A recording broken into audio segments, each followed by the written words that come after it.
यीशु मसीह के प्यारे और मुक़द्दस नाम में आप सबको सलाम। खुदावंद को मुबारक कहता हूँ कि उसने हमें टाइम दिया है कि हम खुदा के हजूर उसके कलाम की बातें सुने और उसके नाम को मुबारक कहें। मेरा नाम पास्टर मुक्सुद जमाली है, कानानों से लाहौर, और मेरी चर्च का नाम है बैतलहम पेंटिकॉस्ट चर्च।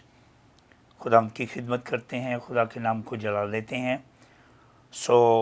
आज मुक़द्दस पाक कलाम से हम पढ़ेंगे कि खुदा हमसे क्या बातें करना चाहता है, और कलाम के वसीला से मुझे उम्मीद है आप बरकत पाएंगे।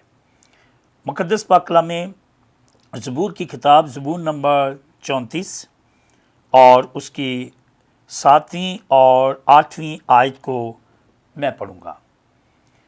यूँ लिखा है, खुदावंद से डरने वालों की चारों तरफ उसका फरिश्ता ख़ैमा ज़न होता है और उनको बचाता है। आज़मा कर देखो खुदावंद कैसा मेहरबान है। मुबारक है वो आदमी जो उस पर तवक्कल करता है।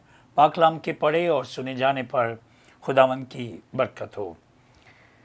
मुक़द्दस पाक कलाम का ये हवाला जो मैंने पढ़ा है, इसको आपने कई बार सुना होगा, कई बार पढ़ा होगा, लेकिन मुक़द्दस पाक कलाम की खूबी ये है कि जब भी इसको पढ़ा जाता है ये ताज़ा ही होता है। जब भी पढ़ें, जब भी सुने, इसके कलाम की सारी बातें ये ताज़ा होती हैं और खुदा उसके वसीला से बरकत देता है। खुदावंद का मुक़द्दस पाक कलाम ये सिखाता है, खुदावंद से डरने वालों की चारों तरफ उसका फरिश्ता ख़ैमा ज़न होता है। मेरा मज़मून है खुदावंद से डरना। खुदावंद से डरो। जो लोग खुदावंद से डरते हैं, खुदा उनकी आफाजत करता है। ये वाज़ेह तौर पर खुदा ने बताया, और खुदा कोई मजाक नहीं करता या कोई झूठी बातें नहीं कहता। जो कहता है वो सच कहता है और उसके वसीला से लोगों को बरकत मिलती है। खुदा का कलाम ये बताता है कि जो डरते हैं, खुदा अपने फरिश्ता के वसीला से ख़ैमा ज़न भी होता है, उनको बचाता भी है। आज़मा कर देखो खुदावंद कैसा मेहरबान है। तजर्बा करके देखो खुदा क्या करता है। खुदा बचाता है, खुदा हिफाजत करता है। क्योंकि जो लोग खुदा से डरते हैं, आज दुनिया में अगर खुदावंद के खादम प्रीच करते हैं और सिखाते हैं कि खुदावंद से डरो, ऐ खुदा के लोगों खुदावंद से डरो, खुदावंद से डरना चाहिए, तो सब कहते हैं हम खुदा से डरते हैं, हम तो खुदा से डरते हैं, हमें खुदा का खौफ है। लेकिन नहीं, खुदावंद का डर उसे कहते हैं जो खुदा का कहना मानता है। जो कहना मानता है वो डरता है, जो कहना नहीं मानता वो डरता नहीं है। अगर बाप अपने बेटे से कहे घर में मेहमान आ गया है, तो मेहमान आते हुए बाप अपने बेटे को पैसे देता है, बेटे ये दूध लेके आओ, मेहमान आया, चाय बनानी है। अगर वो बेटा पैसे लेकर बाहर चला जाता है और आता ही नहीं है, देर लगा देता है, जल्दी नहीं आता, अपनी खेल कूद में चला जाता है, उसे पता ही नहीं है, उसे डर ही नहीं है, मेहमान इंतज़ार करके चला जाता है, ये डर, इसको कहते हैं कि बेटा बाप से डरता नहीं है। बेटा बाप से डरता नहीं है, उसे पता ही नहीं है, कोई बात नहीं। लेकिन जो डरते हैं उन्हें पता है कि मेरे बाप ने ये काम कहा है, मैंने इसको करना है, वो जल्दी से करता है। इसी तरह आज दुनिया में जो लोग खुदा उनका कहना मानते हैं, वो खुदा से डरते हैं और खुदा उनकी हिफाजत करता है और खुदा उनको बरकत भी देता है। खुदा उनका कलाम सिखाता है, ऐ मेरे लोगों दुआ करो, ये खुदा का हुक्म है, ये खुदा का हुक्म है, ऐ मेरे लोगों दुआ करो। जब लोग दुआ करेंगे तो इसका मतलब वो लोग खुदा का कहना मानते हैं। बहुत सारे लोग हैं, खुदा उनको बरकत दे, जो दुआ करते हैं, लेकिन कुछ लोग ऐसे हैं जो दुआ नहीं करते। वो कहते हैं कि मैं दुआ नहीं आती, खुदावंद उनसे कहता है कि दुआ करो, लेकिन वो दुआ नहीं करते। इनका मतलब कि उनको खुदा का खौफ नहीं है, खुदा का डर नहीं है, वो दुआ के लिए कोशिश ही नहीं करते। जब कोशिश करेंगे तो खुदा उनको दुआ करनी सिखाएगा, दुआ करनी सिखाएगा, दुआ के वसीला से उसको बरकत देगा। ये मैं पहली बात बता रहा हूं, खुदावंद कहता है कि दुआ करो, ये खुदा का हुक्म है, जागो और दुआ करो ताकि आजमाइश में ना पड़ो, खुदावंद कहता है। लेकिन लोग दुआ नहीं करते, उन्हें दुआ करनी आती नहीं है, मुश्किल हो जाती है और कहते हैं हमें दुआ नहीं आती, हम क्या करें।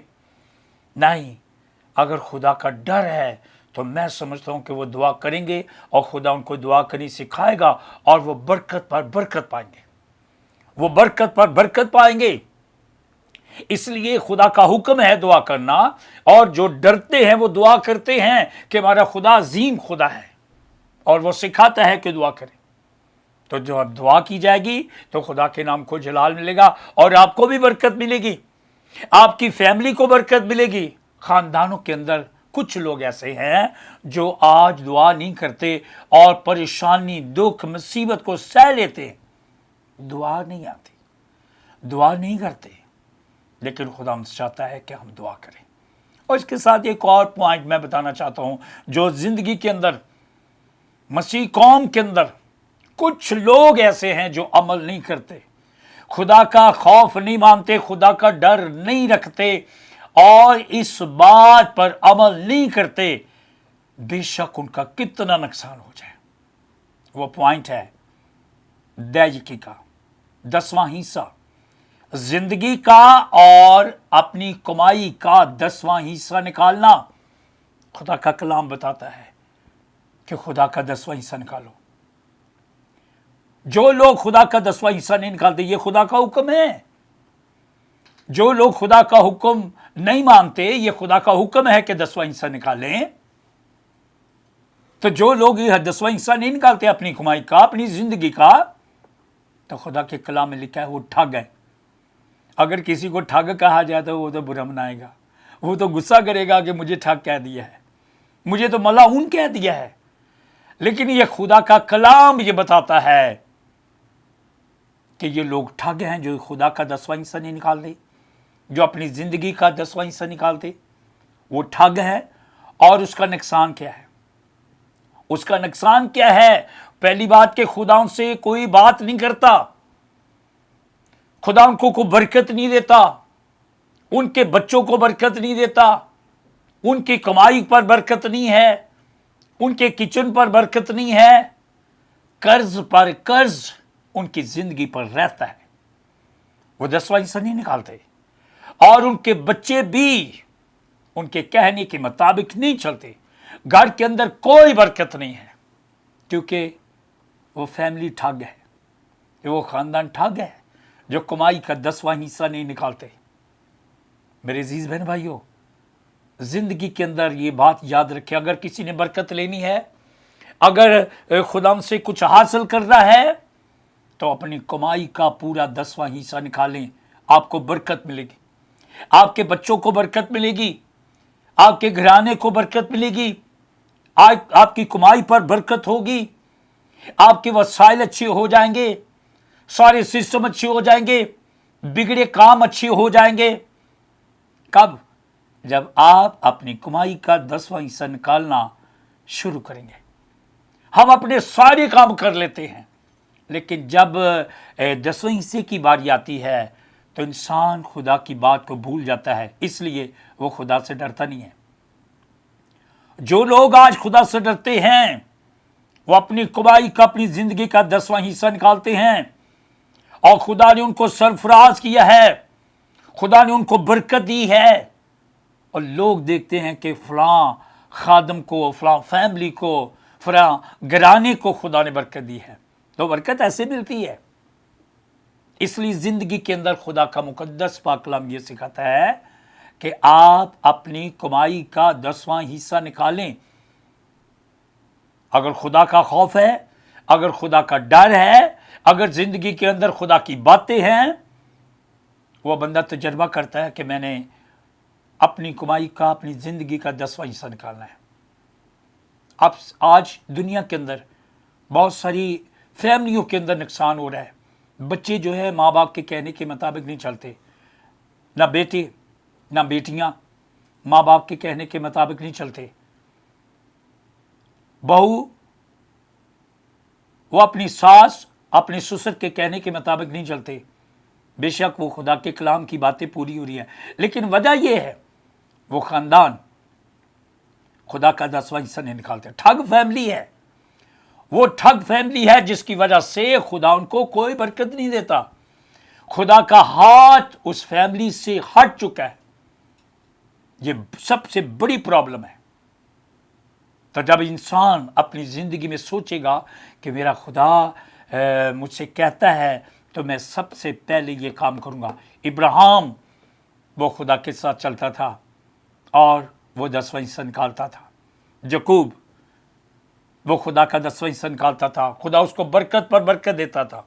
खुदा ने उसे नौकर चाकर दौलत इज्जत जानवर बहुत कुछ दिया। क्यों? इसलिए कि वो खुदा से डरता था।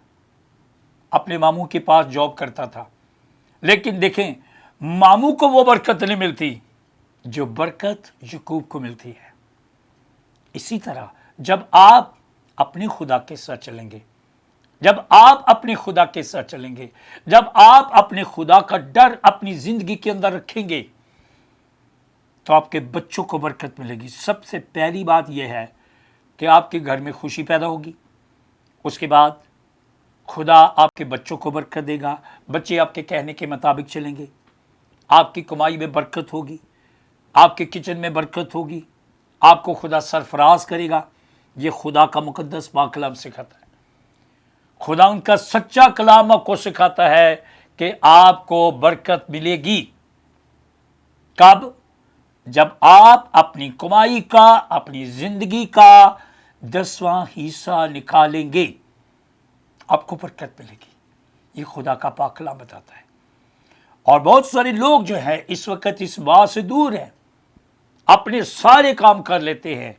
जब यीशु की बारी आ जाती है तो वो भूल जाते हैं। एंड में पास्टर से पूछते हैं कि पास्टर जी खुदा का हिस्सा निकालना है, कितना चंदा होना चाहिए? खुदा के लोगों, आज पूरी दुनिया में हर एक इंसान को पता है कि 10वां हिस्सा जिंदगी में के अंदर ये अहम चीज़ है, अहम चीज़ है। इसलिए अगर आप अपने बच्चों के लिए बरकत चाहते हैं, उनकी सलामती चाहते हैं, अकल दिनाई चाहते हैं, तो खुदा का डर आपकी ज़िंदगी के अंदर हो और खुदा का 10वां हिस्सा निकालें। तीसरी बात ये बताना चाहता हूँ, अमली ज़िंदगी होनी चाहिए। अमल करें। ये नहीं है कि खुदा के कलाम को इस कान से सुने और दूसरे से निकाल दे, कोई फ़ायदा नहीं है। बहुत सारे लोग हैं, चर्च भी जाते हैं, गीत सुनते हैं, गीत गाते भी हैं, लेकिन उसके बावजूद खुदा के कलाम की किसी बात पर अमल नहीं है। अमली जिंदगी होनी चाहिए। जो अमल नहीं करता उसके बारे में लिखा हुआ है, ऐ निकम्मे आदमी, तेरा ईमान बगैर अमाल के बेकार है। ऐ निकम्मे आदमी, उसे निकम्मा कहा गया। अब किसी को निकम्मा कहते वो भी बुरा मनाएगा कि मुझे भी देखें जी, पास्टर जी मुझे निकम्मा कह रहा है। हमें पास्टर जी की इतनी इज्जत करते हैं, इतनी इज्जत करते हैं, लेकिन हमें निकम्मा क्या क्या है? पास्टर जी आपको निकम्मा नहीं कहता, खुदा का कलाम कहता है। खुदा का कलाम कहता है आप अगर खुदा के कलाम को सुनते हैं, अमल भी करें, अमली जिंदगी बनाएं, तो देखिए खुदा कैसे आपको बरकत देता है, कैसे आपको बरकत देता है। ये खुदा का कलाम सिखाता है। इसलिए ये सब कुछ उस वक्त होगा जब आप खुदावंद से डरेंगे, जब आपकी जिंदगी के अंदर खुदा का खौफ होगा। ये सब कुछ होगा, ये सब कुछ होगा। आप जो चाहेंगे यीशु आपके लिए करने के लिए बिल्कुल तैयार है। आप जो चाहेंगे आपके लिए करने के लिए तैयार है, लेकिन कब? जब आप अमल करेंगे, अमली जिंदगी बनाए। मैंने एक गीत बनाया है, यीशु यीशु करया कर। ये मैंने खुद शायरी की है और मैं इसे रिकॉर्ड कराने वाला हूँ। गीत है, यीशु यीशु करया कर, ना इबलीस तो डरया कर, तेरा कुछ नहीं कर सकता ਐਵੇਂ ਹੌਕੇ ਨਾ ਭਰਿਆ ਕਰ। ਦੁਨੀਆ ਦੇ ਆਖਰ ਤੱਕ ਤੇਰੇ ਨਾਲ ਉਹ ਰਹੇਗਾ, ਤੇਰੇ ਕੰਮਾਂ ਕਾਜਾਂ ਦਾ ਖੁਦ ਜ਼ਿੰਮਾ ਲਵੇਗਾ, ਤੈਨੂੰ ਘਾਟਾ ਨਾ ਪਵੇਗਾ। ਐਵੇਂ ਹੌਕੇ ਨਾ ਭਰਿਆ ਕਰ। ਯਸੂ ਯਸੂ ਕਰਿਆ ਕਰ, ਨਾ ਇਬਲੀਸ ਤੋਂ ਡਰਿਆ ਕਰ। तेरा कुछ नहीं कर सकता, एवं हौके ना भरिया कर। उसका आखिरी मिसरा है, जो कवेगा हो जाएगा, जो कवेगा हो जाएगा, तू हैरान हो जाएगा। जो कवेगा हो जाएगा, तू हैरान हो जाएगा। जेड़ा काम 13 सालां दा एक पल च हो जाएगा। जमाली तेरा यसू जिंदा है, एवं हौके ना भरिया कर। यसू यसू करया कर, ना इबलीस तो डरिया कर। तेरा कुछ नहीं कर सकता, एवं हौके ना भरिया कर। घबराने की ज़रूरत नहीं है, डरने की ज़रूरत नहीं है। अपनी यसू के साथ तल्लक रखे, अपने यसू के साथ आपका राब्ता हो। यसू आपको बड़ा प्यार करता है, बड़ा प्यार करता है। यसू आपको बड़ा ही प्यार करता है। बेशक दुनिया के अंदर जानवर हैं, छुपाए हैं, परिंदे हैं, बहुत सारी चीज़ें हैं, लेकिन सबसे ज़्यादा प्यार खुदा इंसान को करता है, और उसके बगैर रहता भी नहीं है। इंसान के बगैर रहता भी नहीं है। खुदा अपने लोगों से बातें करना, जैसे आदम से बातें करता था, आज हर एक इंसान से बात करना चाहता है। लेकिन अगर कोई टाइम दे तो हर एक इंसान से खुदा बात करना चाहता है। लेकिन जहाँ 2 या 3 मेरे नाम पर जमा है, मैं उनके दरमियान मौजूद हूँ। इसका मतलब ये है कि खुदा अपने लोगों के दरमियान आना चाहता है और उनसे बातें करना चाहता है। आदम के साथ ठंडे वक्तों में बातें करता था, आज हर एक इंसान से खुदा बात करना चाहता है। हर एक इंसान से। मुबारक है वो जो आज डरता है और खुदा के करीब आ जाता है। खुदा के करीब आ जाता है, वो मुबारक आदमी है। तो खुदा उसके साथ बातें करता है, उसकी मुश्किलों को दूर करता है, परेशानियों को दूर करता है, उनकी टेंशन दूर करता है, मुसीबत को दूर करता है। ये खुदा का पाक कलाम सिखाता है। कभी किसी को खुदा शर्मिंदा नहीं करता। जो अपने ईमान में कायम हैं, जो डरते हैं हमारा खुदा है, तो खुदा उसके साथ होता है। सदरक मीसक अब्दुन्नजू खुदा के बंदे थे, उनका ईमान खुदा पर था, वो खुदा के साथ चलते थे, वो खुदा से डरते थे, किसी को सजदा करते ही नहीं थे। आप इस हकीकत को जानते हैं, लेकिन मैं सिर्फ ये बताना चाहता हूँ, बेशक उनको आग की भट्टी में भी फेंक दिया, लेकिन वो घबराए नहीं है, परेशान नहीं है। उनका खुदा उनके साथ है, उनका खुदा उनके साथ है, क्योंकि वो खुदा से डरते हैं। और खुदा भी मजबूर हो जाता है, जब आप खुदा के साथ चलते हैं, डरते हैं, तो खुदा आपके बगैर रहता नहीं, वो आपके साथ होगा, मुश्किल में भी साथ होगा, आपको किसी जगह परेशान नहीं होने देगा। बादशाह हैरान है, मैंने 3 आदमियों को आग की भट्टी में फेंका है, ये चौथा कौन है जिसकी सूरत लाज़ादों की है? तो वो कौन था? वो खुदा था, जिससे वो डरते थे। खुदा उनकी खातिर आग में पहुंचा है कि कोई आंच ना आए, और तीनों आदमियों को कोई आंच नहीं आई। इसी तरह जब हम खुदा के साथ चलते हैं, तो मेरे अजीज बहनों भाइयों, खुदा हमारे साथ होता है। खुदा हमारे साथ होता है, मुश्किल में, मुसीबत में, परेशानी में, फिक्र में। कोई वबा आ जाए तो कोई टेंशन नहीं है, खुदा हमारे साथ है, खुदा हमारे साथ है। और इसके साथ जब आप खुदा के साथ चलेंगे, तो यीशु आपको बरकत देगा। इसलिए बेहतर है खुदा से डरते रहे, डरते रहे। खुदा, मैंने तेरे कलाम से ये बात सुनी है, मैं अमल करूंगा। मालिक, मैंने तेरे कलाम से ये बात सुनी है, मैं अमल करूंगा। खुदावंद, मैंने तेरे कलाम से ये बात सुनी है, मैं अमल करूंगा। इसको कहते हैं खुदा का डर। तो जब आप खुदा के कलाम को सुनते हैं, एक कान से सुनते हैं, दूसरे से निकाल देते हैं, तो खुदा के कलाम की कोई इज्जत नहीं है, कोई पता ही नहीं है आपने कौन सा कलाम सुना है। आज कलाम संडे को इंसान खुदा के कलाम क्यों सुनता है, दूसरे दिन भूल जाता है मैंने खुदा के कलाम की कौन सी बात को सुना है। इसलिए जिंदगी के अंदर खुदा का डर रखना ये बहुत जरूरी बात है। डर रखना बहुत जरूरी बात है। खुदा से डरे, ऐ खुदा तेरे सिवाय से दुनिया में कोई खुदा नहीं है। इसलिए जब आप अपनी जिंदगी के अंदर खुदा का खौफ रखेंगे तो खुदा आपको सरफराज करेगा। हमने पढ़ा, उनको बचाता है, आजमा कर देखो खुदा कैसा मेहरबान है। मुबारक है वो आदमी जो उस पर तवक्कल करता है। मुबारक है वो आदमी जो उससे तवक्कल करता है। खुदा अपने लोगों को बचाता है।